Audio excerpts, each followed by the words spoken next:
అసలు ప్రప్రథమైనటువంటి ఎఫ్ఐఆర్‌లో ఏం రాస్తారండి? అక్కడ సీన్ ఆఫ్ ఎఫెన్స్ లేదు. అలాగే మొత్తం కడిగేసి తుడిచేశారు. అది అందరికీ తెలుసు. సీన్ ఆఫ్ ఎఫెన్స్ లేదు. మేము వెళ్ళేటప్పటికే మొత్తం కడిగేయటం జరిగింది. అక్కడ సీన్ ఆఫ్ ఎఫెన్స్ లేకుండా ప్రజలందరూ తిరగటం కూడా జరిగింది. ఈ 2 సాక్ష్యాలు తెలుసు కదండీ! అసలు సాక్ష్యాలు లేవు, ఆధారాలు లేవు. అంటే ఆధారమే వార్డెన్. వార్డెన్‌కి నేను నా పాపని అప్పజెప్పొచ్చాను. మరి వార్డెన్ విచారిస్తే అరెస్ట్ చేసి రిమాండ్‌లో పెట్టి చెయ్యాలి. కానీ సిబి ఆనంద్ ఏం చెప్పాడు ఆ రోజు? వారం రోజుల్లో నేరస్తులను పట్టుకుంటాను. నా పాప ఎలాంటిదో అలాంటిదే ఈ పాప కూడా. ఈ పాప కేసులో ఉన్నటువంటి నేరస్తులను వారం రోజుల్లో చూపిస్తానని టీవీల్లో కూడా స్క్రోల్ ఏశారు. అబ్బూరి గణేష్, చింతా పవన్ అని స్క్రోల్ తీయటం కూడా టీవీ 9లోనే నేను చూశాను.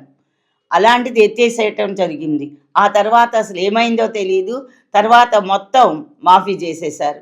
అలాగే ఇంకొకటి ఏంటంటే క్లూస్ టీమ్ వచ్చి కూడా మాకు చెప్పటం జరిగింది. ఏమని అంటే అక్కడంతా కడిగేశారు. ఫింగర్ ప్రింట్స్ లేవు. మేము వెళ్ళేటప్పటికి ఏ లెటరు లేదు. సీన్ ఆఫ్ ఎఫెన్స్ లేదని వాళ్ళ క్లూస్ టీము వాళ్ళ ఆధారాల్లో తెలపటం జరిగింది.